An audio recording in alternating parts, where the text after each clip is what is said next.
Hello, everybody. How's it going? DishNet34, Rob Tomlinson here, along with our good pal, content director, Paul Sporer.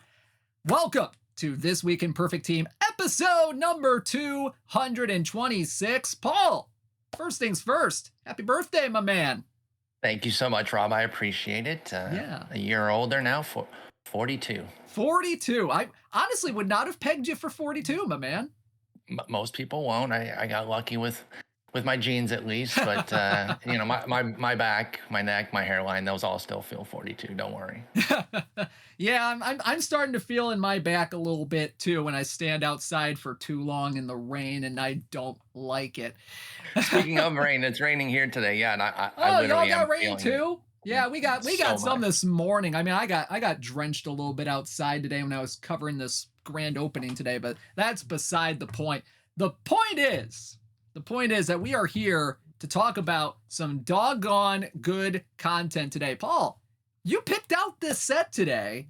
I'm very curious as to what you got going on here today, because this is some interesting stuff that we've got on the docket here today. I got lots of interesting favorites. I'm eager to see how it goes with EVC's Guess the Set. I'm sure a lot of people put in some Tigers laden guesses. We'll see what's up with that.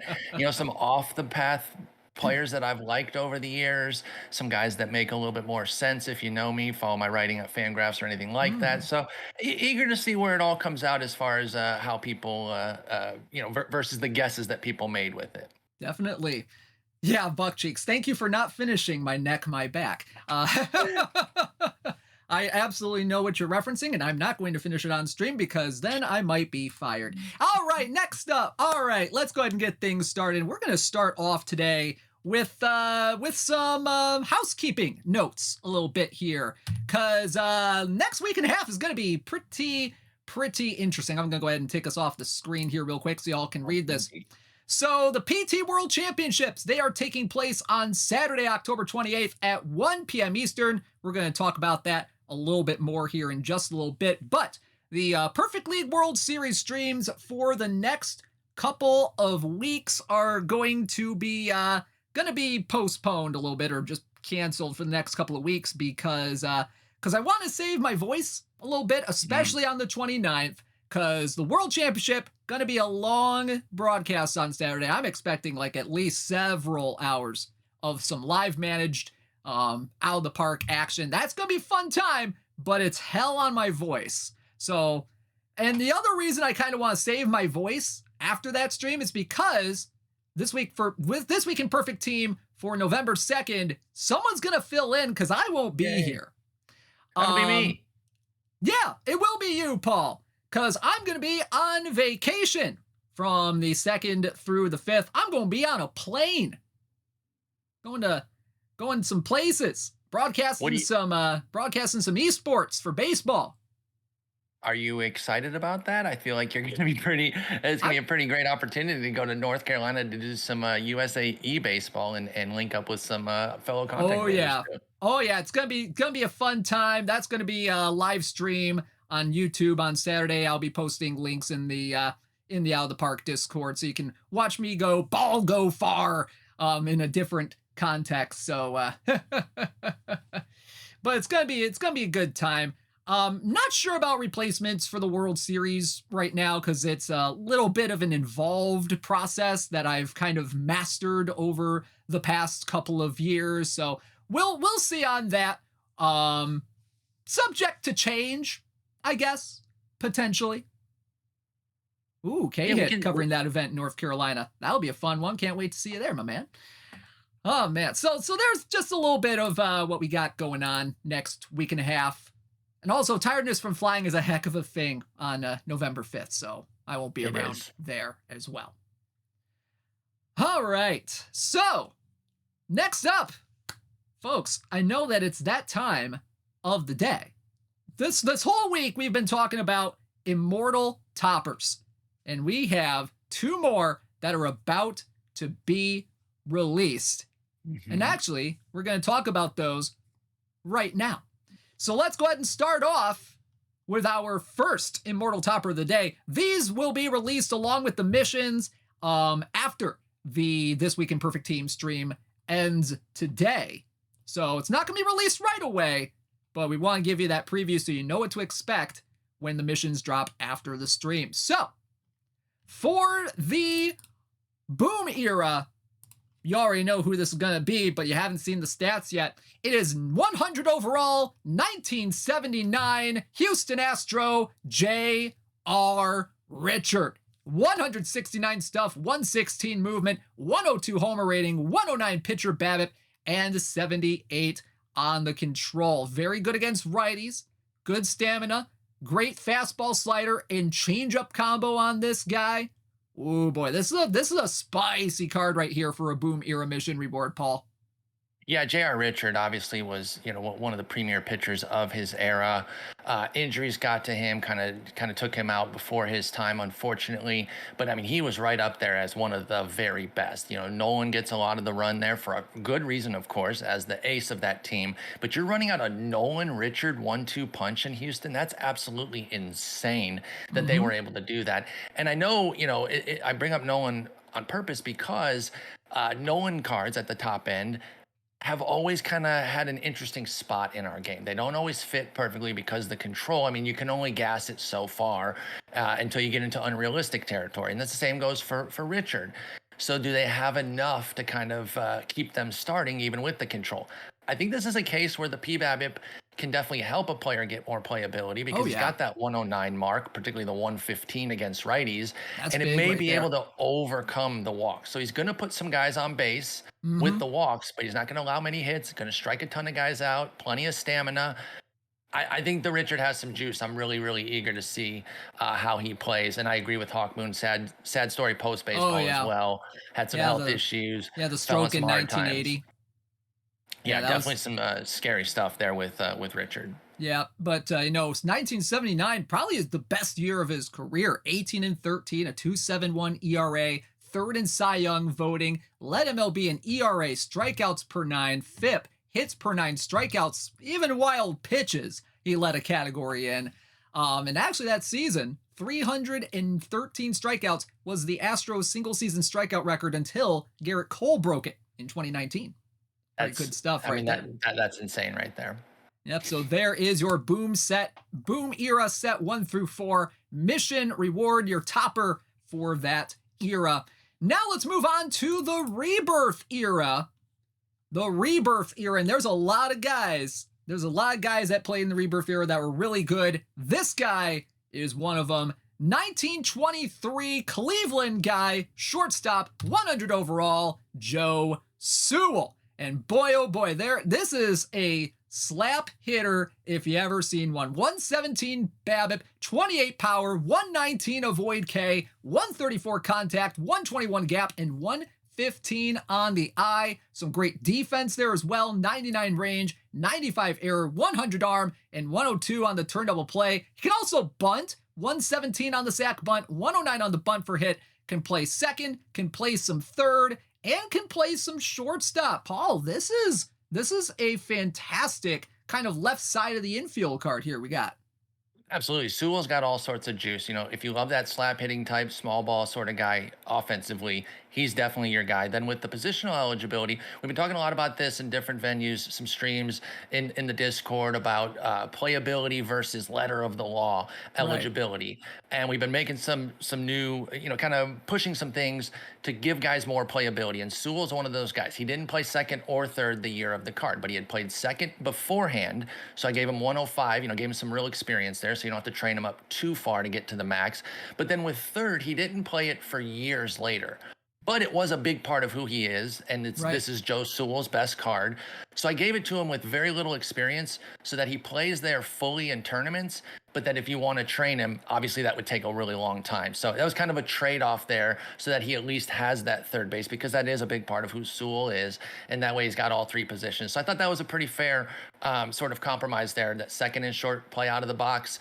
Third, if you really want him there in league, you are going to have to train him, which obviously would take a long time with only 6 experience thus far. Yeah, definitely. Yeah, Joe Sewell, didn't expect him to have that high defense, but you know what? That's pretty darn good. Makes him pretty playable in my personal opinion here, especially over at second base. given that, there's not a lot of rangy guys at second base who have a bat like this. Maybe Lajway is the closest, but even then, Lajway doesn't have a lot of eye. And Avoid K, really good. I mean, the dude practically never struck out in his career, which is just fascinating to think about. 1923 hit 353, 456, 479, had career highs in RBI, walks, and wins above replacement, finished 4th in AL MVP voting, walked 98 times, struck out just like 12 or 13 times that year, which is just insane to think about. Yeah, 12 times in 1923 he struck out. That's only crazy. 12. That's a series for so many guys these days, 12 strikeouts. And it's so different how the strikeout is treated these days. Yeah, it's crazy. It's crazy. But you know what? This is a crazy card. I think a lot of people enjoy this. Joe Sewell, 1923 Cleveland guy in Perfect Team 24. All right, next up, we are going to take a look at what we have going on this Saturday, and that is the Perfect Team World Championships. We're going to talk about those a little bit right now. Yes, the first Perfect Team World Championships of PT24 will take place this Saturday starting at 1 p.m. Eastern on our Twitch channel. I'm going to go ahead and take us off the screen here so you can see the glory of all of these teams that we have competing. We have the Midgar Materia, the Kamouraska Sportage, the Brooklyn Cyclones, and the Eternia Skeletors. All of these matchups will be played live with head-to-head managing. We'll have 2 semifinals and a final. And these 4 teams are going to be competing for one of 3 fantastic card prizes, plus some great pack prizes as well. And is it going to be an interesting thing when it comes to the prize cards that they're going to get, because there's going to be a pool of 3 cards that we are going to be showing you here in just a second. They already know what they are. We wanted to show those off to you as well to kind of show you what they're going to be playing for. But first place is going to have a first choice of a group of 3 cards. Second place will have second choice with those cards. And third and fourth place will each get the leftover card from that pool, which I think is pretty fascinating, if you ask me.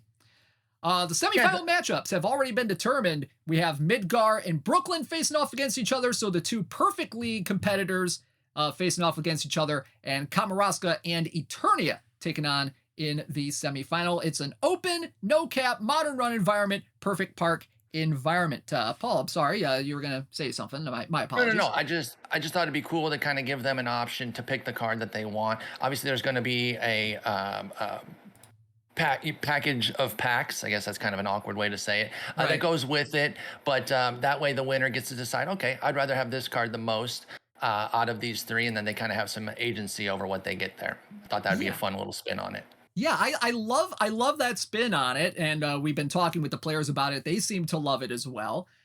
So let's go ahead and show off to our viewers here today what those 3 cards they're going to be playing for are. So, and they're not going to be like meta busters, since they're going to be, one of ones, or at least one of them is going to be a one of 2. But these are still pretty solid cards. And a one of 2.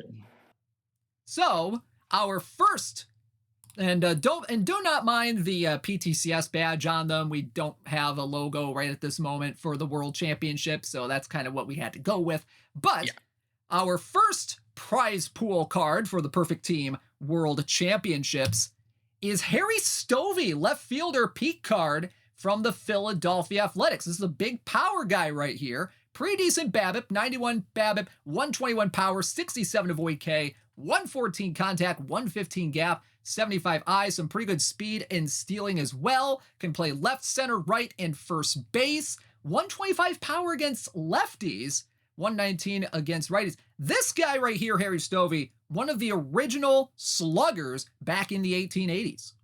Yeah, Stovey was a G. Learning about him, I was like, man, this guy, I don't really know this name, but he was really, really good.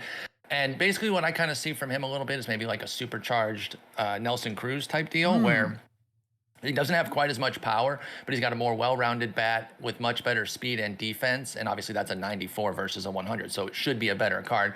And that's why I say supercharged. They have similar plate plate approaches, but the gap is going to favor Stovey. So is the what was I saying? Oh, the power, like I said, is going to favor Cruz, but then the speed and defense are going to favor Stovey. So pretty solid card there. Again, like we said, these are not supposed to be meta buster. Holy crap, this is the craziest card ever. Because then you got one of ones of like, we couldn't do like Walter Johnson or something like that. Because then I think everyone else would be like, well, then I don't get a Walter Johnson. So try to give some guys with some cachet, with some quality skills, but not too over the top there. Right, right. And Harry Stovey, a good example of that. Not particularly great in every area, but still pretty good in a lot of areas. Can play in playing some dead ball tournaments and all that good stuff. So it's pretty cool stuff. And Harry Stovey, actually the first guy to hit 100 career home runs in Major League Baseball. Yeah, 122 of them in his career. Led all majors in homers 4 times. Led all majors in triples 3 times. So pretty cool stuff right there. And he was also among the first players to develop the feet first slide, which is pretty interesting. Yeah. Yeah, I read that on Wikipedia and all that with a source on it. It's pretty darn cool. Never really knew. Cool. Yeah, I know. It's crazy. All right, so there's Harry Stovey, one of the Perfect Team World Championship prize pool cards in the game. Awesome, awesome stuff. All right, if you're tuning back in because my stream blipped again for some strange reason, but we're back. I saw it skip a little bit, but I didn't lose your audio at all. We're back. It does this with every single live stream that we do. It's weird. I don't know why. It just blips like 30 minutes in, but we take those. We take those. As long as it doesn't cut you out fully. Exactly. So the second Perfect Team World Championship prize pool card that our 4 competitors will be playing for is 1980 Mike Norris from the Oakland Athletics. This was one of the most intriguing cards, I feel, of this 3-player set. You got 102 stuff, 116 movement, 103 homer, 108 pitcher BABIP, 89 control, 101 stamina, 95 on the hold runners, fastball, curveball, screwball, and changeup. I had never heard of Mike Norris, or at least didn't think about Mike Norris as a guy until I saw this card.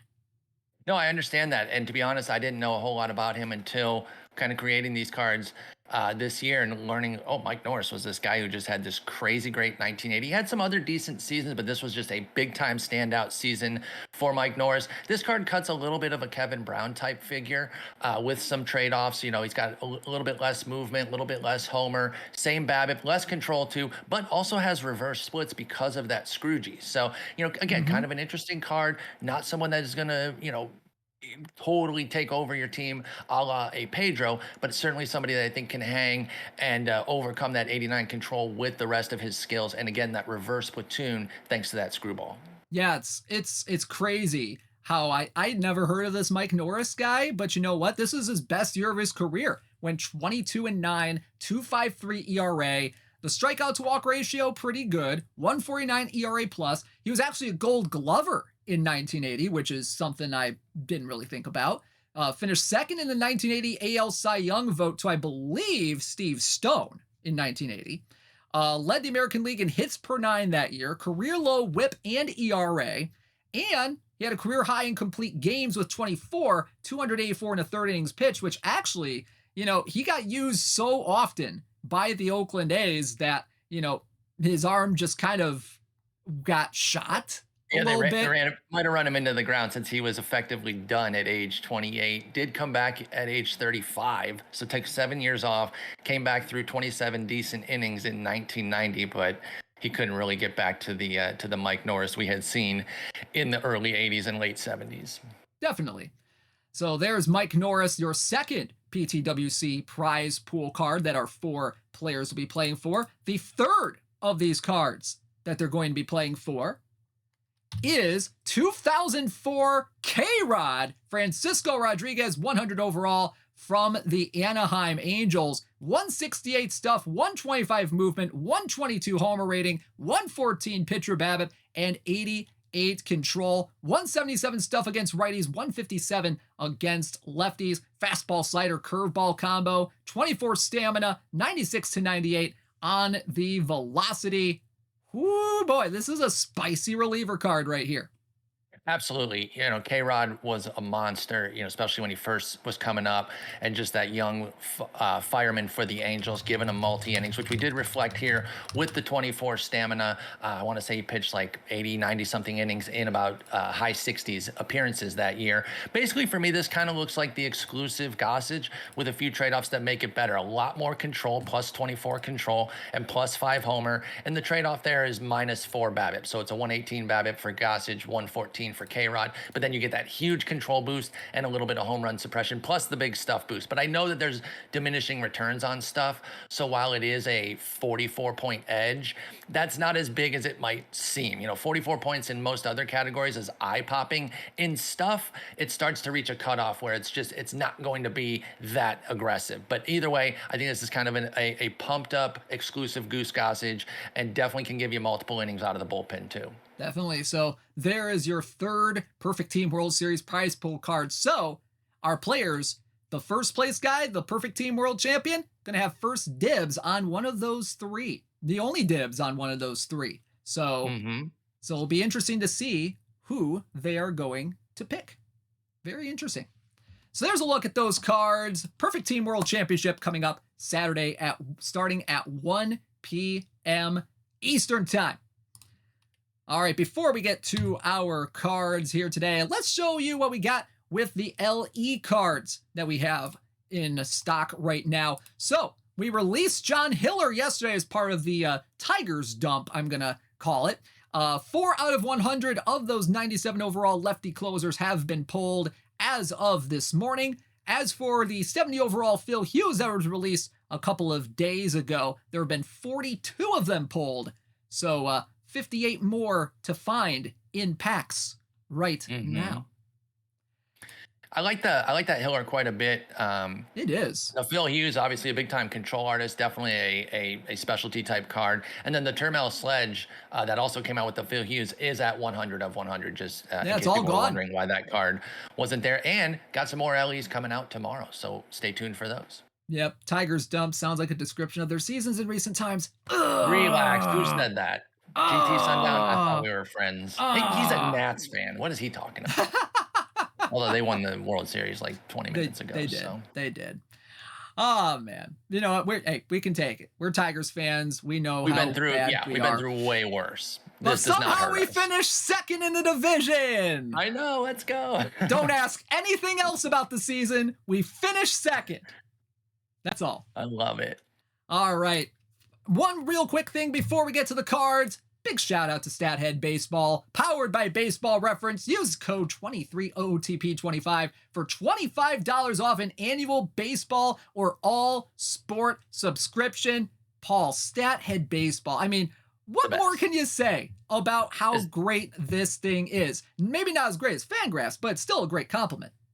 Look, I absolutely love it. It's not a battle between Fangraphs and Baseball Reference for me. They work together. I have both up every single day of my life. It's just, I just don't go through a day without accessing both of those sites and getting data from them. I love what StatHead can do. We at Fangraphs, we actually don't have anything like StatHead where you can really dial in and have all the filters. So again, I think they work together. It doesn't have to be an either or situation for me. Definitely. And I had to use StatHead Baseball quite a bit when putting together the slides for this because there are definitely some guys that I'm like, oh, who's God, this clown? What do I have to say about what is there to say about this? Good God, what is? But you know what? That's not a dig on you, my man. That's not. Don't worry. Even if it was, I could take it. But you know what? StatHead Baseball, really great stuff. Actually enlightened me to a couple of things about some of the players that I didn't even know in like the context of what they were doing. So, StatHead Baseball, powered by Baseball Reference, powerful tool. Gotta love it. $25 off an annual baseball or all sports subscription. Use code 23OOTP25 at checkout. All right, folks. It is time to talk about Paul's picks. It is Paul's birthday week. All that good stuff. And to celebrate, we have 15 packable cards picked out for a random set. And we are going to go through all of them today. I'm excited because there are definitely some interesting guys in this set.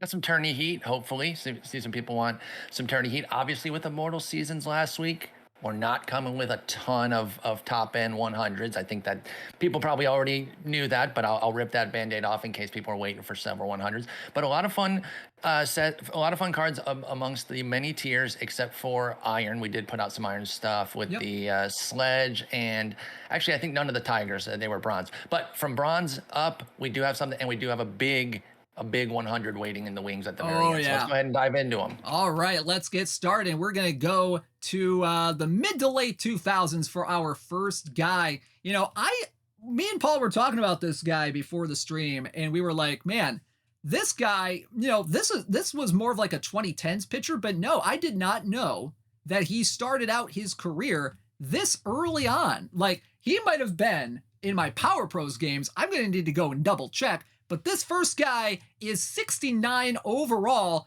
right-handed reliever, Jared Burton from the Cincinnati Reds. Rookie sensation.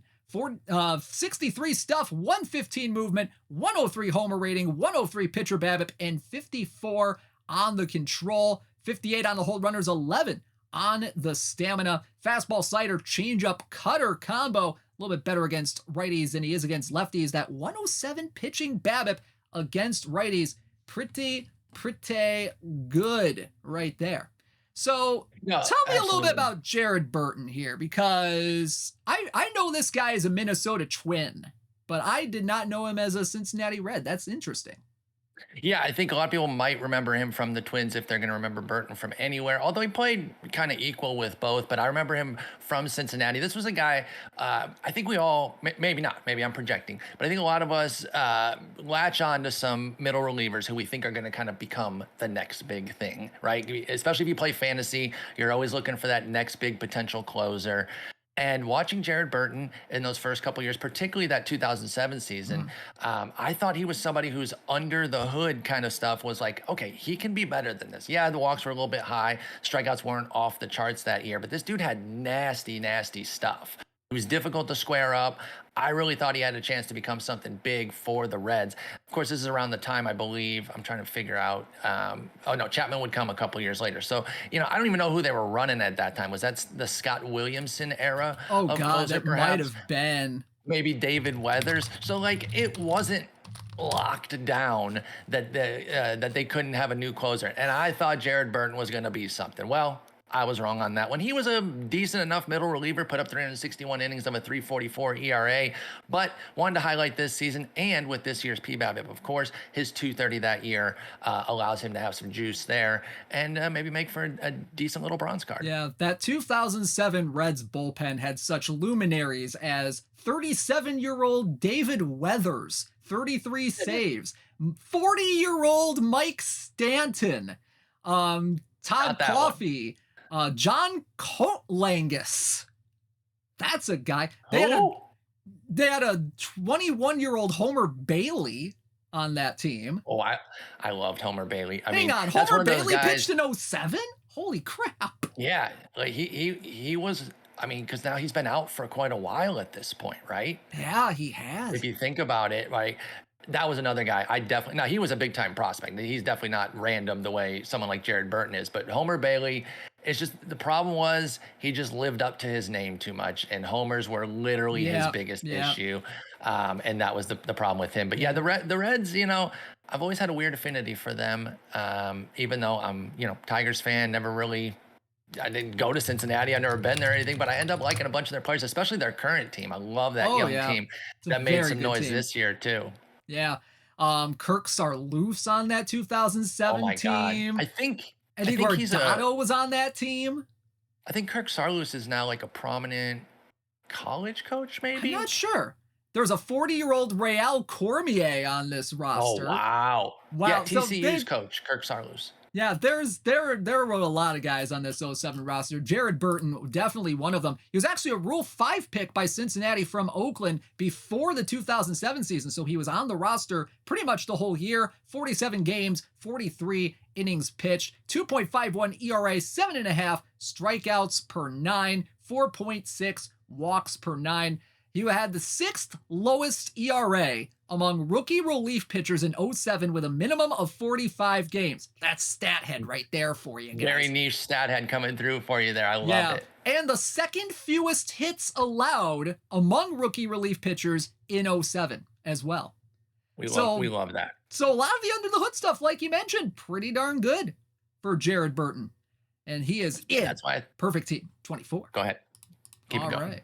All right. Next up, let's go to the AL East for our next card. And this guy was your 2020 home run champion. Ladies and gentlemen, first baseman, peak card from the New York Yankees, 72 overall, Luke Voit. 61 BABIP. Yep, 61 BABIP, 132 power, 63 avoid K, 94 contact, 49 gap power, and 53 on the eye. 151 power against lefties, 126 against righties. Oh man, Luke Voit, decent-ish kind of part-time career here between 2017 and 23. 253, 339, 468 on the slash line with 95 homers, 276 RBI, 22 homers, your home run champion in 2020. Yeah, he then hit 11 the next year, only playing 68 games, 22 in 2022. So 22 has been his career high. Obviously with that shortened season, I hesitate to even call it a season. 56 games for him, 60 in the whole thing. It's 2 months, but he kicked butt there, and we did give him some love for that massive butt kicking that he put on. And he's just easy to root for, man. If you just like these big power guys that are up there to just crush dingers and do little else, then Luke Voigt's your dude. I think he wears like 4 buttons undone, Mike Napoli style on his jersey. He's just like one of those. Yeah, he's just like a cult favorite type of guy. And it's been funny because, I've never been much of a Yankees fan. I like to make fun of the evil empire and hate on them, basically for them being good, throughout my childhood and adolescence. They were the actual evil empire. Mm-hmm. But these days, they're harder to hate. A, because they're not very good anymore. They don't really win anything. So, you're kind of picking on a lowly team like that. And B, they have a lot of fun players. And I count Luke Voigt chief among them.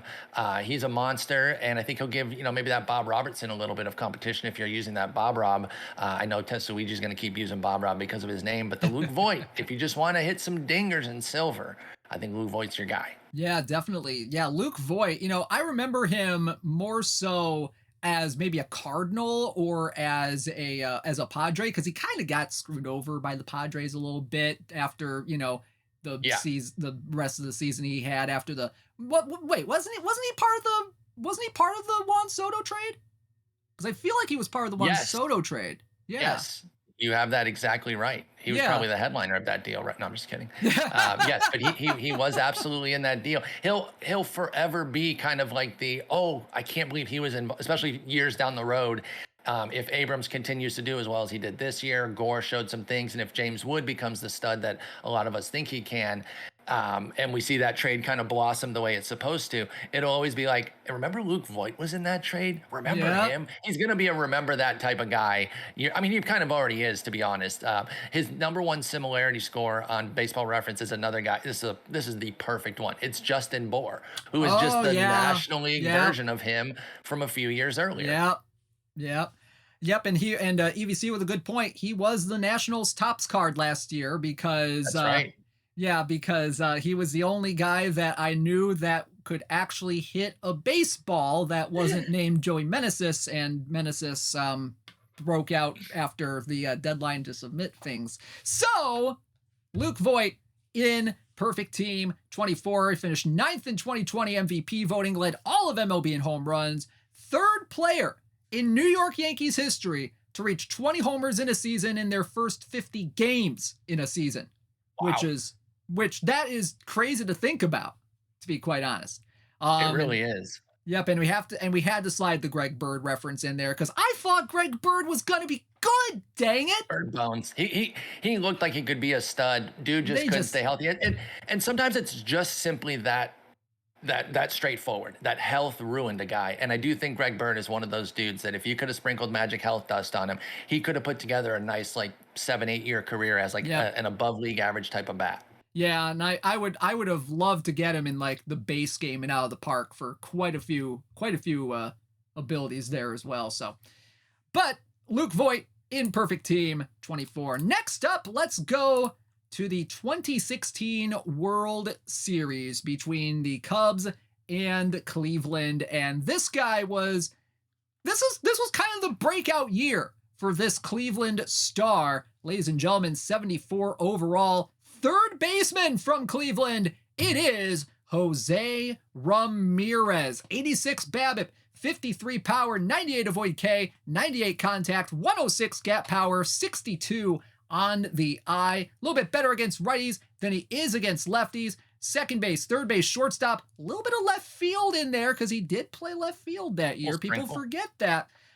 67 range, 98 error, 96 arm, and 42 on the turn double play on the infield. 56 range, 71 error, 52 arm in the outfield. This is kind of a young-ish Jose Ramirez card, kind of an early Jose Ramirez card. What did you like about Mr. Ramirez in 2016? I just love Jose Ramirez, just in general, one of my absolute favorite players. Obviously, see him a ton when the Guardians play the Tigers, 20 times a year. I know that's been shaved down recently, but hard not to like him. This was pre the massive breakout of 2017. But some of my favorite memories tied to him are his MLB The Show card, even his live series Silver, had all those positions and his card just raked. We always have this thing, sometimes these cards have better swings. And I don't know if it's 100% true or if it's placebo, but Jose Ramirez always seemed to have a better swing in MLB The Show. And so his cards were a favorite.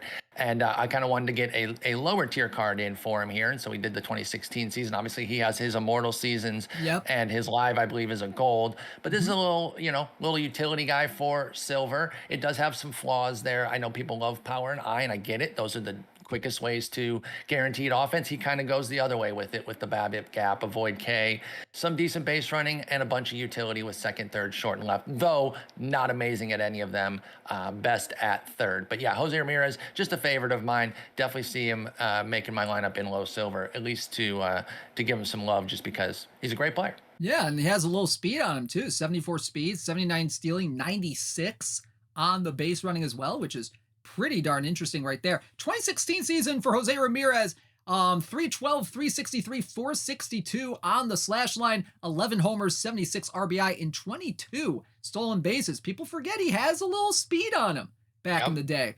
He led Cleveland in doubles and average, and third on the team in OPS in the 2016 season, hitting every spot in the Cleveland lineup during the season. First, second, third, fourth, fifth, sixth, seventh, eighth, and ninth.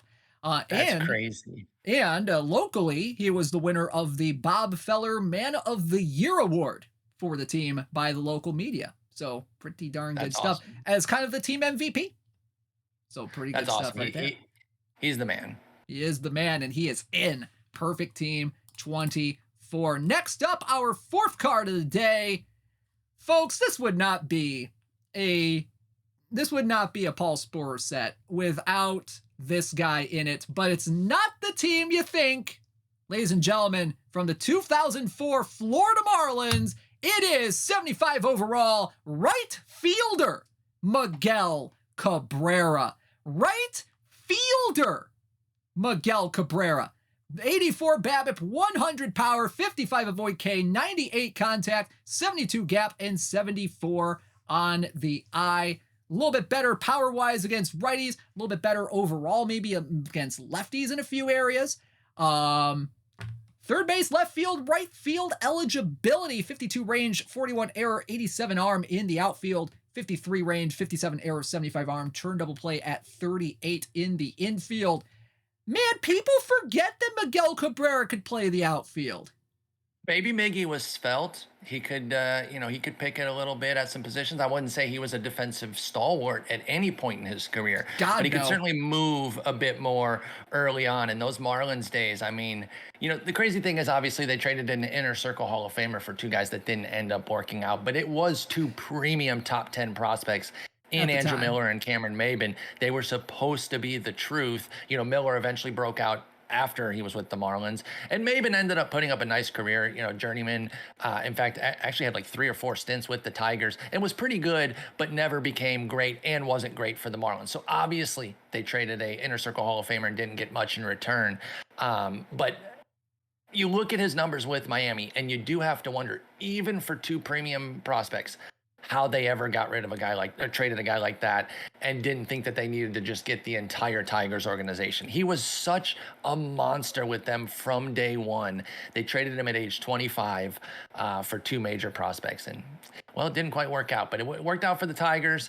And I want to acknowledge some of his Marlins. I think he also has Marlins Gold that plays third, but give him Yep, a I do silver believe here. so. Decent little hitter. And, if you want to try Miguel Cabrera in some different positions, there you go. There you go. Yeah. 33 homers, 112 RBI for Miguel Cabrera during the regular season. 130 OPS plus, his first 30 home run season in his career, in his second big league season. He was an all-star, received some votes for NL MVP. In terms of the error rating, it is that low for a reason. He had 9 errors in the outfield, which was tied for most among NL outfielders that year, which that does not shock me whatsoever. And Paul, I don't think it shocks you. Nope, nope. I mean, 9 doesn't sound like a ton, but when you're talking outfield, that's a pretty big deal there. So yeah, the defense is obviously challenged. You're probably DHing him if you're playing this Miggy, but I thought it'd be fun to highlight the early career of Miggy. Yeah, I'd love to see someone play this in like the outfield because that would be just, hilarious. But Mr. either Audit's way, got his bad defense team. This might be too good a defense to make the bad defense team, though, if I'm being honest. I don't know. We'll see. We'll see. But either way, Miguel Cabrera, 2004 right fielder from the Marlins, is in. Perfect team, 24. Let's go back to the Cincinnati Reds for our next card of the day. And this guy, you might know him now as a very, very good closer, very good relief pitcher. But some people may forget that this guy started out as a starter when he first made the big leagues. Ladies and gentlemen, from the 2015 Cincinnati Reds, it is 76 overall, rookie sensation, Raisel Iglesias. Raisel Iglesias, 93 stuff, 80 movements, 76 homer ratings, 79 pitcher BABIP, 75 on the control. Some very good stuff. He was a strikeout pitcher even in his MLB rookie year. Hmm. Some decent-ish BABIP, 84 against righties, 74 against lefties, 59 stamina, 76 on the hold runners, fastball slider, changeup, sinker combination, 93, 95 on the velocity. Raisel Iglesias. I had some high hopes for Raisel Iglesias when he came over from Cuba, and he's had a pretty decent career, especially Oh yeah. in his 2015 season. Yeah, I think he's been an absolute monster. Obviously, he's matriculated over to the bullpen and become one of the premier closers. But here he is as a starter when he first came over, similar to another Cuban player that was also a Red, Aroldis Chapman. Remember, they tried to start him. He Yep. didn't really have that third pitch. They said, just go unleash it in the bullpen. And that was kind of the case here, except I think it was more the stamina than the pitches with Iglesias, because even as a closer now, he does have a deep arsenal that he can unleash, at least deep for a reliever. But they decided that the 1-2 inning stints were best for him. I wanted to highlight his career as a starter. I mentioned MLB The Show, which I used to play a ton. They gave him a starter card before he had really broken out as a closer, and it was a lot of fun to use. So I was kind of reminiscing on that, and thought it'd be fun to give him a nice little silver piece for your silver rotations there. Definitely, yeah. And Iglesias, it was kind of a bit of a slow start to his career in America. 3-7 with a 4.15 ERA, but the strikeout to walk ratio very good. 95 ERA plus, had the 9th most strikeouts of all rookie pitchers in the 2015 season, and the 2nd highest strikeout per 9 among rookie starting pitchers with at least 15 starts. So that was some pretty good praise right there. Pretty good numbers. You, you know what I'd say on Raisel too, just kind of talking about his career where Yeah. it is now. That was a really sneaky pickup by the Braves when they did it, right? Oh Like they've yeah. got all these great contracts, that they've signed their young guys to. And I think it allowed them to kind of take on this bigger deal because it's a luxury item. You know, if you play the base game and you're building your bullpen, you know that you don't want to spend a ton on bullpen unless you're kind of that team that's making the playoffs every year and you're putting the Right. finishing touches. You can afford kind of a luxury item. That's where Atlanta was. And so they're paying him 16 mil a year, which sure is high for even a premier closer, but it's worth it with all the savings that they have to be able to spend 16 mil on somebody as good as him. And he's just the lockdown in the back end of the bullpen there. That's really nice for them. Yeah. So yeah, Raisel Iglesias, he's had a wonderful career. I'd say he's totally panned out as a stud coming over at age 25. Yep. 100%. Yeah. Great complimentary piece in that Atlanta bullpen. Raisel Iglesias in perfect team 24. Next up, this next guy had a very interesting career as a starting pitcher that could also really just smack the baseball around the ballpark when he wanted to. And I know that that pitchers aren't quite hitting anymore, except for like Adam Wainwright. But this guy right here was one of the best hitting pitchers of the 2010s, and that, my friends, is 78 overall right-handed starter from the Milwaukee Brewers, Picard Giovanni Gallardo. 93 stuff, 98 movement, 97 homer rating, 64 pitching BABIP, and 66 on the control. Some pretty good stuff here. 92 stuff against lefties, 93 against righties. Very close in terms of splits. Control maybe a little bit heavily toward right-handers here. 75 stamina, 74 on the hold runners, 93 to 95 on the velocity. Fastball, slider, curveball, changeup on the combo. Let's talk about Giovanni Gallardo's pitching because he was a very underrated pitcher, I think, in the 2010s.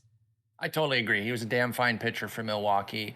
Kind of became a little bit of a journeyman, maybe innings eater type toward the end there, as he aged and got into his 30s, maybe even his late 20s. But his early and mid 20s in Milwaukee, he was a really, really good pitcher for that ball club. Kind of survived the park despite having some homer issues at times, but could also swing it. And as you can see there, he did get 83 power, 79 contact. Bad plate skills with the eye, and we can't see it on the screen there, but the avoid K isn't very good either. And that's what you're going to get with some of these pitchers. But you're hoping for him to run into one if you ever need to use him as a hitter. The pitching, the BABIP obviously is a problem, especially with the control. You're going to put base runners on, but if he keeps the ball in the park and strikes guys out, he can get out of some of his jams. Yeah, it's a fun card though, right? It's definitely one of those ones that isn't going to be entering the meta with 64 BABIP and 66 control. But if you're running some situations where a pitcher might need to bat, he could be your sneaky guy off the bench that all of a sudden Giovanni Gallardo comes in and smashes a homer for you. And I remember him mostly from my fantasy writing and kind of writing him up early on, being on that train a little early with him as somebody who could be a really good pitcher. And from 09 to 2012, he was one of the best pitchers in fantasy, racking up a ton of Ks with good ERA, decent whip. It was never that great because of the walks and the hits, but also good win totals, which are very fluky in fantasy. But he went 13, 14, 17, 16 in that 4-year run there. So I've always had a soft spot for Giovanni Gallardo. Yeah, definitely. And like I said, he was one of those underrated pitchers of that era. And he was very good in fantasy, like you said. 121 and 101 in his career from 2007 to 2018. 406 ERA, 7.8 strikeouts per 9. He was a 2010 All-Star and a Silver Slugger. He finished 7th in the 2011 NL Cy Young voting. He was the fourth starting pitcher. He is the fourth starting pitcher under 26 years old since 1991 with 4 straight 200 strikeout years. Only other guys to do that were guys like, Clayton Kershaw was one of them. I think Kerry Wood was one of them. That's some pretty good company. Yeah, that's some pretty good company that he had there. Giovanni Gallardo also in the time span of his career from 07 to 2018 had the third most home runs hit among pitchers. 12 of them in his career. Third. He'll run into one. Yeah, he'll run into one. 12 homers between 2007 and 2018. Third most home runs hit among pitchers in that time period. Giovanni Gallardo, 78 overall in perfect team 24. Our next guy, let's go out to the AL West here. This guy, when I saw this was on the list, I was like, yes, thank you, Paul. This is a fantastic card. Just to have this guy in the game, because my God, he was such a beast in the He really MLB was. Power Pros games as a hitter.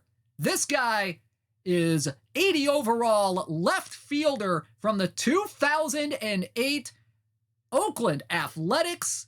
It is Jack Cust. 64 BABIP, 107 power, 45 avoid K, 81 contact, 54 gap, and 121 on the eye. Big power, big eye, mainly against righties. Got a little bit more BABIP against lefties, a little bit more contact against righties and gap power and all that good stuff. But man, this is a big eye, big power.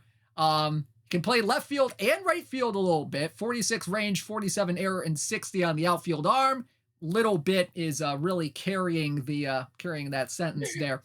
Yeah. But Jack Cust, I mean, I'm thinking, he was D contact, A power with like 4 trajectory and power pros. This guy was an absolute home run hitter in 2008. Just mash city. Yeah, just absolutely crush the ball. Standard 3 true outcomes player, if you've heard that phrase but don't know what it means strikeouts, walks, and homer. Those are like the truest outcomes that have the least amount of variance to them, although you get Angel Hernandez behind the plate calling games, and you can add a lot of variance to strikeouts and walks. But that was definitely Jack Cust's main draw. There was he's going to get on base, and when he does hit, it's going to leave the yard. You want defense and speed, you better look elsewhere. So be eager to see where people play this guy if they try to put him in the outfield. I imagine that we're going to see him almost exclusively DH. at DH. DH, straight up. Yeah, I mean Jack Cust was just a curious like case study. You know what I mean? In 3 true outcomes of the late 2000s, because this guy was the epitome of 3 true outcomes in the 2000s, other than this side of Adam Dunn. Yes, he actually, yeah, like a baby Adam Dunn there, because Dunn, believe it or not, in his day could actually field a little bit too. Yeah, I know, it's crazy. It's crazy. 2008, he led the American League in strikeouts with 197, and actually this was the year he broke Rob Deere's like 20-year-old record in the American League for strikeouts as a hitter, which that was just like in those days, Yeah, absolutely. And he also led the American League in walks with 111, which I also found fascinating. So that's why he's got the big ass eye here. This was his only year with 30 or more homers. 3.7 offensive WAR was tied for the best in his career. Hit just 231, 375, 476 on the slash line. A 130 OPS plus, 77 RBI for what was kind of a mid Oakland A's team in 2008. Yeah. Oh, I see Rob Deere in headlights. He's very upset about Jack Cust breaking the record. Oh man, but yeah, Jack Cust, one of my my favorite players from Power Pros 2008. But he is in perfect team 24. Big power, big eyes. Should be a fun card to use in some low gold tourneys here. Next up, hey, we talked a little bit about the 2016 World Series a little bit ago. Let's go to the other side of that docket. This guy, what I found fascinating about this guy is that he is the first black pitcher in Chicago Cubs World Series history. Really? Yes, it's crazy to think about, but yeah, Cubs didn't make a whole lot of World Series since integration. This guy is 81 overall, right-handed reliever, Carl Edwards Jr. Man, I tell you, there it is. The string bean slinger. The string bean slinger himself. 2016, Carl Edwards Jr. 121 stuff, 72 movement, 58 home run rating, 108 pitcher BABIP, and 52 control. Fastball and curveball combo, 15 stamina, 60 on the hold runners. I was thinking this guy was going to be a starter when he first came up, because there was a stat that I heard like early on in his career that he had given up like no home runs to a certain point in his minor league career, which I just found fascinating as heck. CJ Edwards was an absolute monster, and he was obviously brought up as a potential starter, as you know, guys always are, unless you root for a team that would maybe draft like a reliever 1-1 overall or something stupid like that. But I don't know anybody who would root for a team that would do something that mind-numbingly stupid. But generally, when you're bringing up a prospect, you're starting him as long as you can until you realize, hey, it's just not quite working. And I think the control as he ascended for Edwards just became too problematic. And I think third pitch was also a bit of an issue, but I think that was going to be closer to being fixed than the control ever was. So naturally, you got a guy with two elite pitches, can sling it like that, throw him in the bullpen and see what happens. Love players that have close to or almost exactly my body type. He's a string bean slinger, as his nickname suggests. 6'3", 165, almost a direct comp to my body. In fact, we will have another body comp who comes perfect to my height and weight, which is, I'm basically built like the inflatable guy out in front of a used car lot, the dancing inflatable man. So Yeah, Carl Edwards and I'm the is too, shorter by the way. version of that too. There you go. But yeah, he's awesome. He's still pretty good. Obviously, the control is still a problem. This is a really unique build here with the control and homer being an issue, but the BABIP and stuff being monstrous. Can he get out of some jams? And hopefully, if he does give up a homer, it's a solo shot. The problem is he starts walking guys, gives up that multi-run homer. That's where you can get in some trouble. Yep, definitely. Carl Edwards Jr. 2016 season, kind of an early career. Carl Edwards Jr. here. 36 games, 36 innings pitched, a 3.75 ERA, 13 strikeouts per nine, which was actually fourth among MLB rookie relievers in the 2016 season, minimum of 30 games. There's Stathead at work once again. 3.5 walks per nine, earned his first career save during this season on September 1st against San Francisco. And like I said, first black pitcher for the Chicago Cubs in a World Series, which is crazy to think about, but the Cubs haven't made a whole lot of World Series. Yeah, that's what happens when you don't make it for, 108 years or something? Yeah, it's crazy. It's crazy. Yeah, and oh wow, Dean Mendo's 6'2", 135.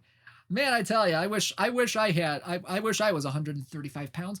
But anyway, next up, Carl Edwards Jr. is in Perfect Team 24, by the way. Next up, let's go to kind of a early version of, or at least a breakout version of one of the elite left-handed relievers of the past several seasons. Ladies and gentlemen, from the 2017 San Diego Padres, it is 84 overall all-star left-handed reliever Brad Hand. Brad Hand. Gotta give a hand for this guy. 90 stuff, 101 movement, 92 homer rating, 94 pitcher BABIP, 83 control. That was a lazy joke right there. I apologize wholeheartedly. Against lefties, 103 stuff, 98 movement, 89 homer rating, 108 pitcher BABIP, and 78 control. A little bit more control against righties with the 85, but a little bit less stuff against righties at 85 as well. 20 stamina, 84 on the hold runners, fastball, slider, sinker combo, 94, 96 on the velocity. Brad Hand, the guy came up as a starter in the Marlins system, yes, if I recall correctly. You're 100% right. Did not quite work out as a starting pitcher, goes to San Diego, and he absolutely balls out. Yeah, basically that same trajectory I was just talking about with Edwards, where you're going to have a premium prospect like this. You're going to try to start him as long as you can. And he even started a bit in the majors there. In fact, he has 43 games started in the majors. It just never really came together. I loved him as a prospect, and he's somebody I followed, well beyond that. And he eventually became a premier closer. So I would say he's still worked out, right? Like, just because somebody doesn't reach the exact top end of what the projection, what the prospect pages might say that they could be, things like that, doesn't mean that they're a bust. And so for Brad Hand, who was a persistent top 100 prospect for a couple years, I would say that he definitely panned out because he became a premier reliever. Again, Miami didn't really get the fruits of that by the time that he became a top tier closer. He was already in San Diego, then Cleveland, and then he's bounced around a bit. But I would say that he's been pretty nasty. And if you're looking to get some lefties out in gold, you've got this Brad Hand and the birthday pack Arthur Rhodes that will now get plenty of lefties out for you. Yeah, definitely. Yeah, and this is not like 2022, 2023 version Brad Hand where he just is absolutely bad, but Brad Hand very good in 2017, his first All-Star year coming out of the bullpen. He actually had 82 games the year before in 2016, which I found fascinating, but 2017 probably the best year of his career. 72 games, 79 and a third innings pitched, 21 saves, a 2.16 ERA, an 11.8 strikeouts per nine. Second season exclusively as a reliever, a .933 whip, which is the second lowest in his career. What I found fascinating is that even though he gave up a lower batting average against lefties, the OPS against lefties was actually a little bit higher than he gave up against righties, which was very interesting. Probably those homers. Probably Definitely those the homers homers. there. You get clipped for a few homers. And with relievers, too, volatile small samples can be really, you talk about small samples of splitting up versus right versus left. If you're parsing a reliever sample, which is already pretty small, obviously you can get some variance there, but it makes the card a little bit different there where, not going to give up as many hits against lefties, might have a little bit of a homer. I don't want to say issue at 89, but he'll give up more homers against lefties than righties. But then you got the 93 homer against righties there that might help him stifle some righty issues there. So I think it's definitely a usable card in a gold bullpen there. I like the Arthur Rhodes as well. I usually go two lefties in a given bullpen. I'm trying to think of the other lefty golds out there, but those are two that I would definitely consider now with Rhodes and Hand. Definitely. Brad Hand, 2017 San Diego Padre in perfect team 24. Yeah, Okajima, another good gold lefty. I love that one. And he has reverse platoons. Yeah, perfect. All right. Next up on the old stream machine, we have a very modern catcher here that that I feel is that has a pretty good arm, not a good arm, but a good eye, good catcher ability, maybe not a great arm, but one of those guys that can just get on base for you. Ladies and gentlemen, from the Los Angeles Dodgers, it is 87 overall peak catcher Yasmani Grandal. 64 BABIP, 87 power, 61 avoid K, 80 contact, 69 gap, but 119 on the eye. Defensively, 100 catcher ability, 74 on the catcher arm. Has a little pop against lefties. Has a little bit of pop against righties, but not as much. This is we got a doggo. We got a doggo. Yay. You keep going. I got you. This is Henry. Hi, Henry. How you doing, bud? But yeah, Yasmani Grandal, big power against lefties, big eye against both sides. 124 against lefties, 117 against righties, 100 catcher ability, 74 on the arm. Yasmani Grandal, very interesting guy. Yes. He really is. He was a big time prospect. I think he actually got popped early for some PEDs there with San Diego. Yep.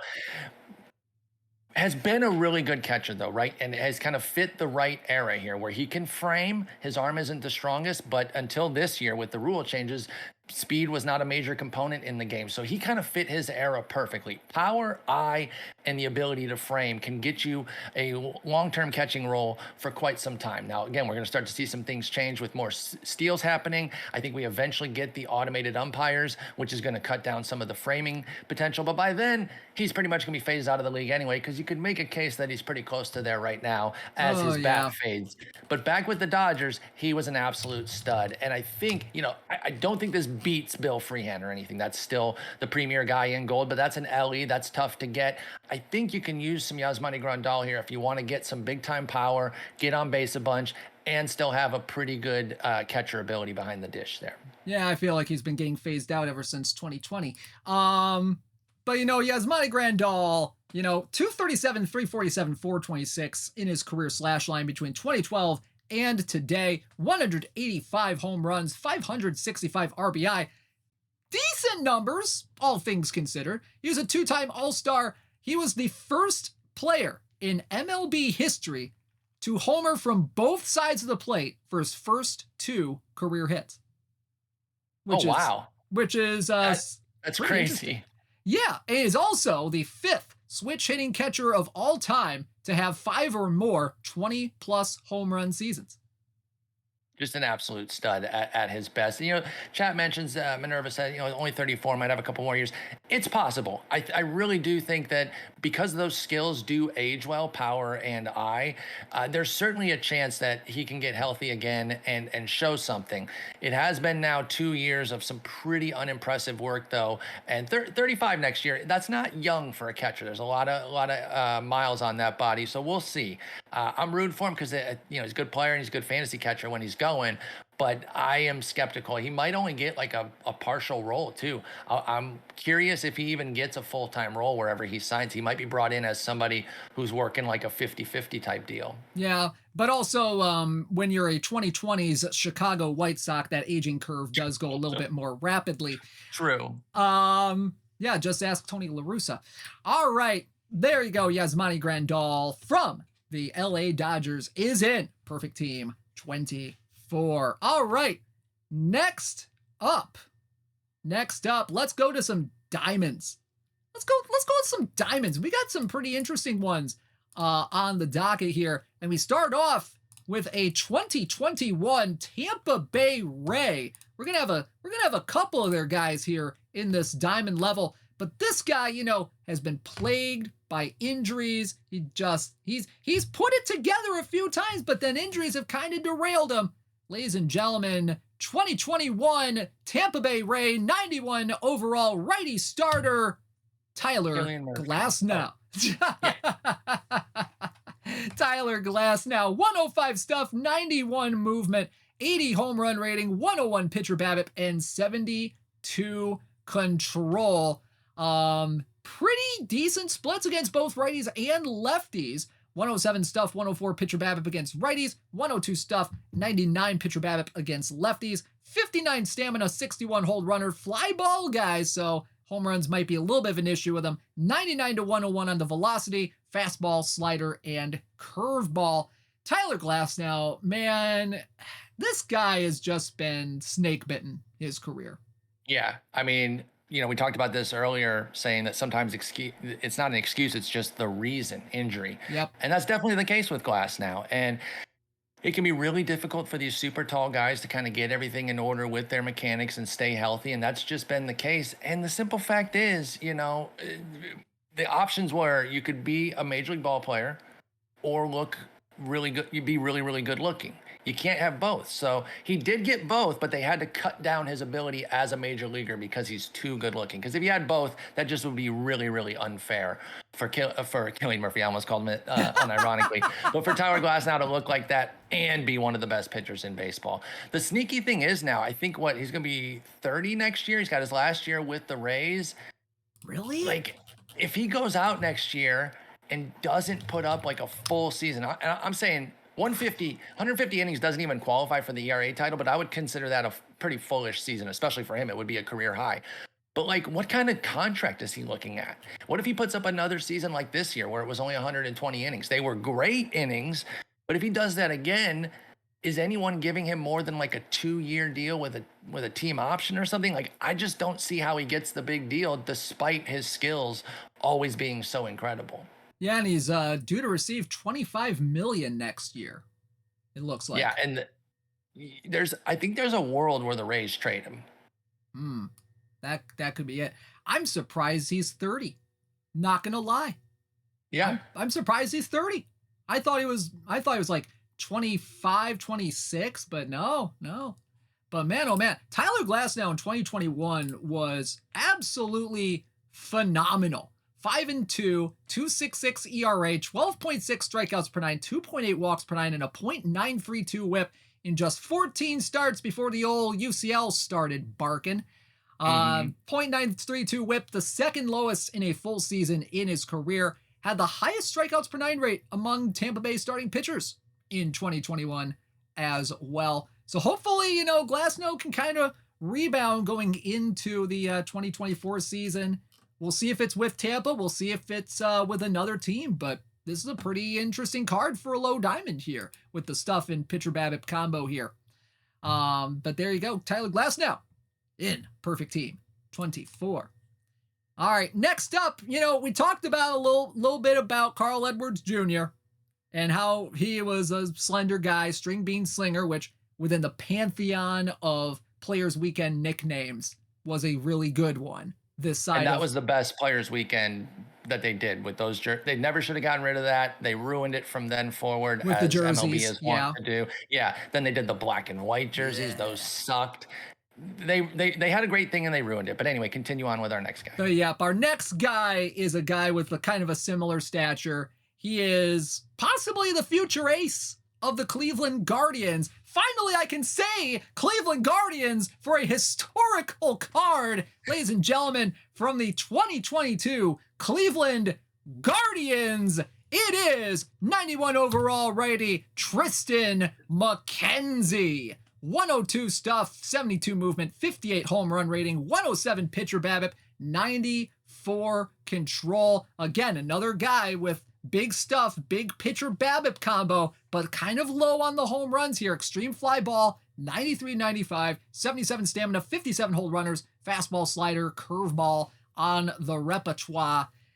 Paul, Triston McKenzie. This is a name right here. Love Triston McKenzie. I mentioned Carl Edwards is pretty close to the body comp. This is the perfect body comp. 6'5", 165. That's my exact height and weight. Love seeing Triston McKenzie out there have the success he did in 2022. Unfortunately, the biggest issue that he's had has been the health coming up through the minors, and then it reared its ugly head again in 2023. The one thing about this body type is it's not particularly durable, and that's probably why I'm not a major league player or any sort of premier athlete. Trust me, I would kill to be 165. Well, you might need a little bit more weight if you've got that that height going. So I do think that is something that could linger over McKenzie. And if he's anything like me and others that have dealt with it, it's not as easy as just putting on weight. I know other people say, hey, I got some, I'll give it to you. Some people can't put on the weight. Some people can't take off the weight. There's issues on both sides there. I'm sure he's tried, the drinking the eggs and going protein load and all that, try to put on weight. Sometimes it just doesn't work. I do wonder if that's going to make him kind of an maybe every other year guy or just have these ups and downs because of the health. But at least he got to have the one amazing season.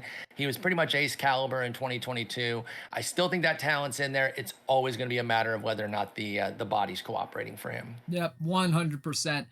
Triston McKenzie, was one of the better Cleveland starting pitchers 2022. 11-11 with a 2.96 ERA, 8.9 Ks per nine, 2.1 walks per nine, and a 127 ERA plus. Third among Cleveland starters in wins, second in ERA, had the sixth most strikeouts among 24-year-old starting pitchers since 2019, and that .951 whip among all starting pitchers in their 24-year-old season since 1969. The best whip anybody's had in a season as a 24-year-old starter since 1969. Mickey Lolich had lower in 1968. You were on your stat head game. I know, for once in my life. No, you always are. But you said how you had to dig in, and that certainly is showing here with some of these great stats. Yeah, it's crazy. I actually utilize StatHead to its full potential. By the way, 23 OOTP 25 at checkout for $25 off a baseball or all sport subscription to StatHead Baseball. But yeah, Triston McKenzie, this is a fun guy. I'm looking forward to seeing what he can do in the future. He is in perfect team 24. All right, just 3 more cards to show off, couple more diamonds. We're gonna go to the year 2000, Y2K. Year 2000. Old reference. Yeah. But this guy certainly was not partying like it was 1999, because his 2000 season was absolutely incredible for the Anaheim Angels. Ladies and gentlemen, 97 overall left fielder from the Angels. It is Darren Erstad. Darren Erstad, 105 BABIP, 70 power, 84 void K, 115 contact, 98 gap power, and 65 on the eye. Against righties, 107 BABIP, 69 power, 85 avoid K, 117 contact, 98 gap, and 70 on the eye. A little bit more power against lefties at 73, but he can play left field really well, center field really well, first base, decently well, though you never really think of Darren Erstad as a first baseman. He But eventually became a premier first he baseman, did. as he got later in his career. He did, yeah. 103 range, 99 error, 72 arm in the outfield, 87 range, 89 error, 64 arm, and 70 on the turn double play in the infield. So Darren Erstad, this guy, this guy had it all going for him in 2000. Yes. No, he was an absolute stud.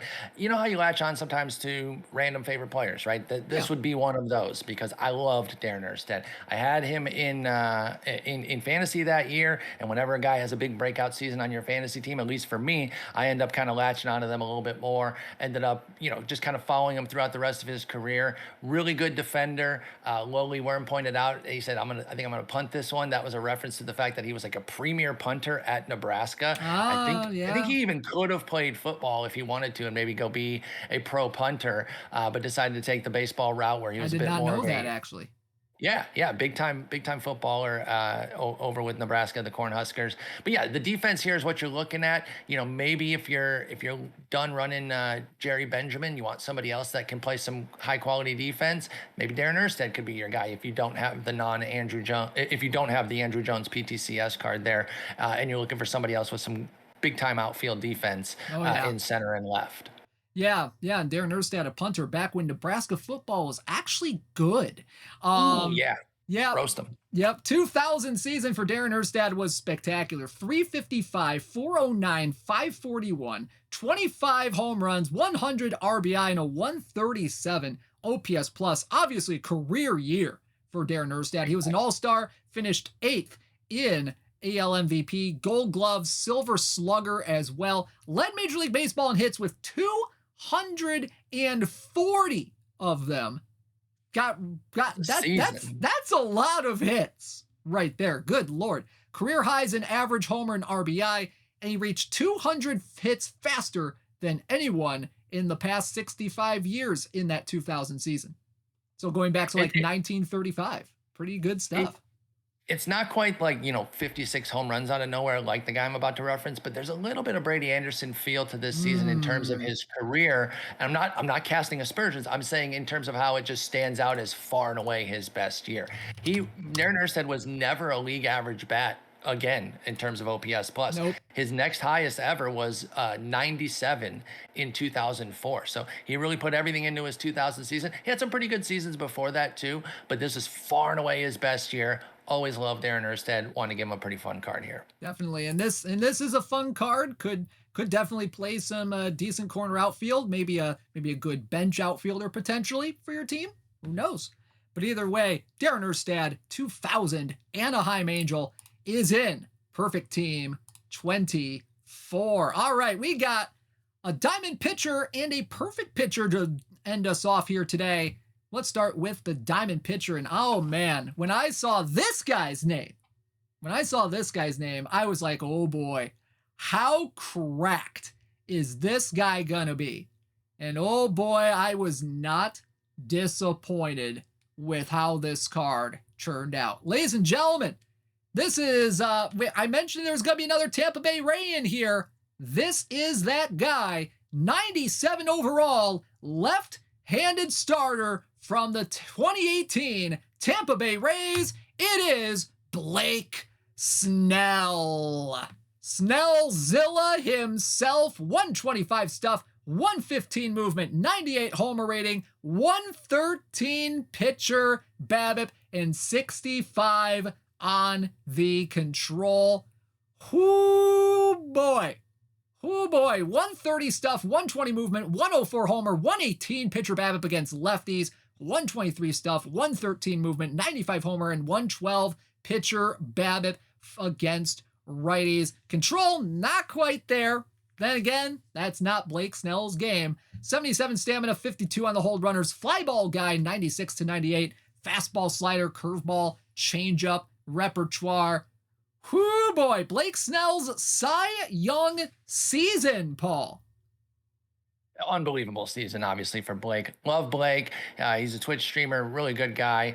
Uh, can't wait to see him streaming again here in the offseason. I'm sure he'll fire it up again soon. But it seems like just a really genuinely good dude. Had this amazing season. Obviously, the stamina can only really go so high because they don't push their pitchers, and we saw that obviously with that big World Series effort that he had, and just in general. And it pairs with the control, which of course you see at 65 when you're throwing that many pitches. And this year he rode the craziest tightrope with all those walks, but no hits, tons of Ks.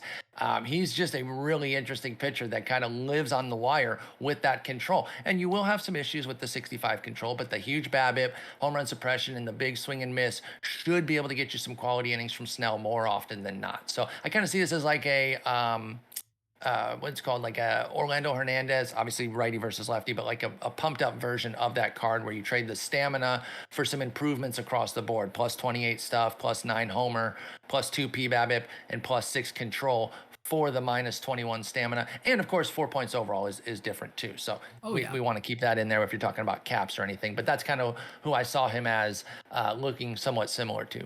Yeah, I could definitely see this also as a pretty good bullpen card for some teams as well, given the big stuff, big pitcher BABIP.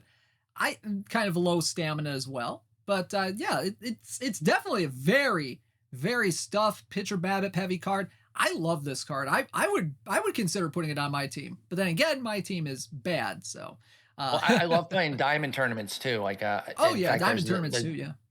The judges chambers tonight, which is a really fun one. That high diamond, would love to get Snell out there for that one.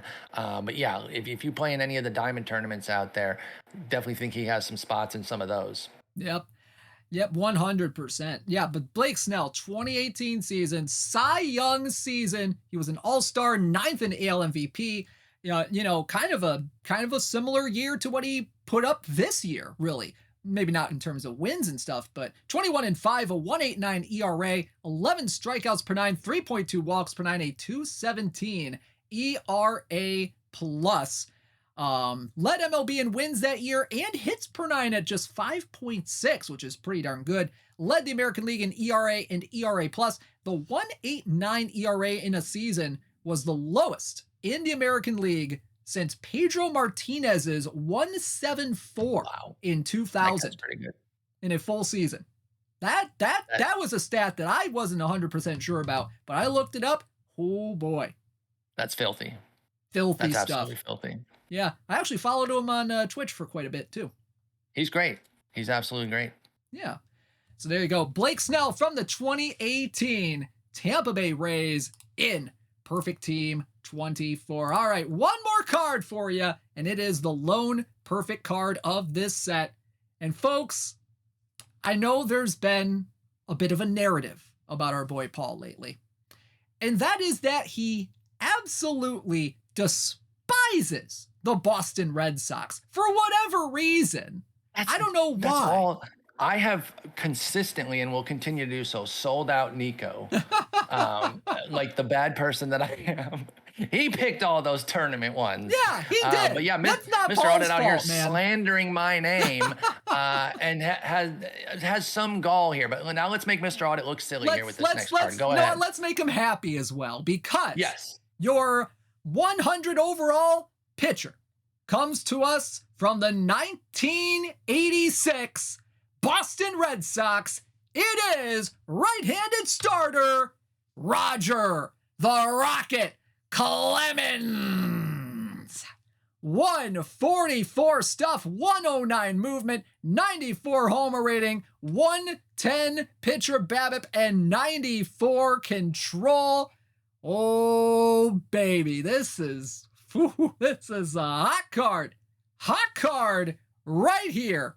147 stuff against righties, 141 against lefties, 112 pitcher BABIP against righties, 108 against lefties, 103 stamina, 99 on the hold runners, fastball, slider, curveball, forkball, splitter combo, fly ball guy, 93 to 95 on the velocity.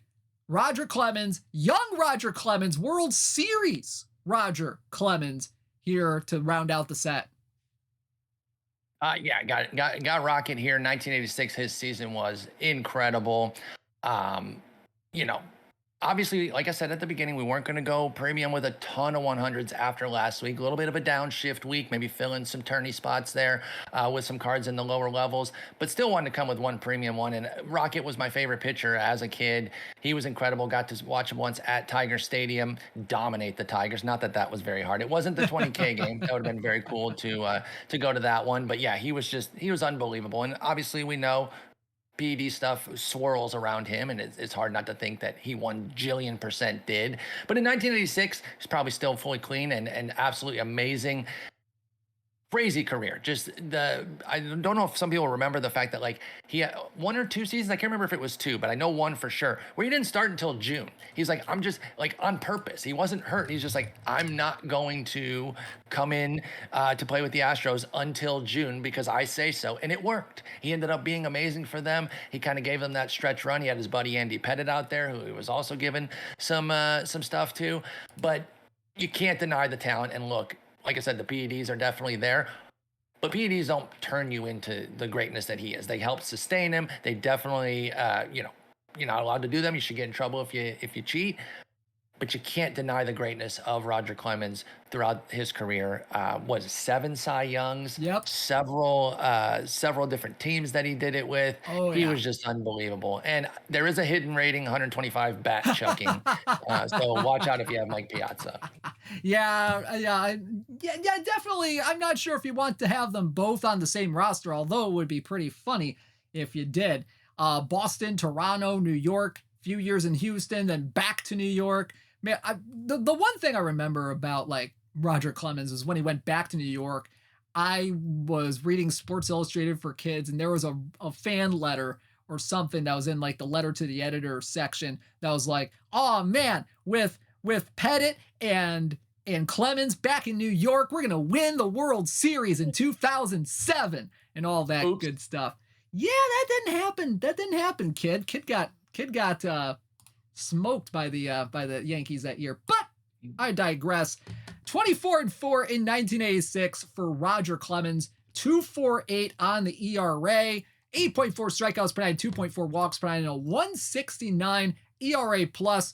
One of just 2 starting pitchers since 1971 to win the Cy Young and the MVP in the same season. He did so in 1986. He was an all-star as well, led MLB in wins, led the American League in ERA, FIP, and WHIP as well. Pitched in the World Series a little bit for the Red Sox in 1986 against the Mets. What happened that year?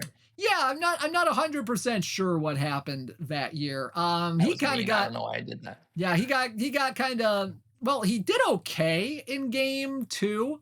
He got no decision, but he did give up 3 runs in 4 1/3, but he was rolling. 2 runs, 1 earned in game 6, and well, we all know what happened in game 6. Yeah. But either way, Roger Clemens, a fantastic player, despite, things. But Yeah, I mean, we can acknowledge like the PD. Obviously, like that's part of his record there. yep. But again, they're not magic either. Like they didn't turn him from Scribini, AAA guy into who he was. He was amazing, and yeah, just one of the premier pitchers of his era, and doing it for so many teams and for so long. That's obviously where the PEDs come in. But yeah, the Rocket was unreal. Definitely. So there you go. 1986, Roger Clemens, your 100 overall card on the evening in Perfect Team 24. So there you have it. Paul's picks: Jared Burton, Luke Voigt, Jose Ramirez, Miguel Cabrera, Raisel Iglesias, Giovanni Gallardo, Jack Cuss, Carl Edwards Jr., Brad Hand, Yasmani Grandal, Tyler Glasnow, Tristan McKenzie, Blake Snell, Darren Erstad, and the Rocket, Roger Clemens. Man, this was a fun set right here, Paul. I can't wait to see what the spotties look like for this one. Yeah, I think it should, like I said, focus more on like some tourney stuff for the lower tiers and even Diamond, but did have the Rocket topper there. Different players maybe that you're not always thinking of, and highlighting the best of them or some early career aspects of them, like a Jose Ramirez or a Miguel Cabrera. So hopefully a fun set for some people that they find some cards that they can put on different teams for whatever tourneys that they like to play. Most definitely. All right, And before no we tigers. yeah, no tigers. A lot of people I are thinking there's can't going to be a tiger. believe can't believe so many of y'all still guessed tigers when we put out a bunch of tigers yesterday. I was trying to telegraph that I wasn't going to do a ton of tigers in the Twips set, but y'all didn't trust me on that. You still wanted to make sure you were protected there and guessed a bunch of tigers. Yeah, no confidence. All right. Let's go ahead and shout out our weekly leaderboard champions here, shall we? For week 29, PTCS number 7 period, week number 3 from October 16th through the 22nd, Jimbo Dan won in the Strong Baddie of Tires, winning the Daily Iron Leaderboard Championship last week with 129 points. Daily Bronze, Zargian 2 on a 2-week streak with 80 points, taking the leaderboard champion there last week. B-Team Bomber and the Henry Murder Hornets in Daily Silver, winning last week with 117 points. Daily Gold, Shy Sox Fan and the Ozzy Guillen's Gold Sox on a 2-week streak, winning last week with 94 points in the Daily Gold format. Daily Diamond was Waz 7-7 in the Waz Saber-Tooth Tigers with 139 points. Daily Open, Tom Budeman and the Swindon Squirrels taking home the top prize in that tournament last week with 107 points. Daily Wildcard, Mr. Otta and the Mediocres with 103 points, taking home the championship there. Weekly tournaments last week, Esther 31 and the Minneapolis Millers in first place with 117 points. Perfect Draft Daily Tournament, Bahoot and the California Halos with 121 points, leading the way last week there. And the Perfect Draft Weekly, BKN Mets Fan and the Park Slope Bourbon Bros with 68 points, taking home the weekly leaderboard champion in that format. Paul, thank you so much for joining me here today. I know we're going to be seeing you next week on the show as well. That's going to be some fun times right there. But yeah, this is pretty cool stuff, and we thank you for watching here today. Thank you all for coming out. Appreciate it. Dish, thank you so much for having me on. You do an excellent job with Twipped, and I appreciate it. I'll try to take care of your baby next week. All While you're right. out, good luck over in North Carolina. Thanks, everyone, for watching. Thank you for the happy birthday wishes from everybody as well. The cards are indeed live. Cards are Head live. on over to Laptop. I believe he'll be doing his Hawk report here as well, getting on some of that trivia and have a good time there and discuss the cards. All righty. Thank you so much. Have a great rest of the day, everybody. Enjoy your Thursday. I'll see you back here on Saturday for the Perfect Team World Championships. Going to be a fun time. Thank you so much for tuning in. Have a great rest of the day. For Paul Sporer, I'm Rob Tomlinson, DishNet34, signing out. Have a great day, everybody.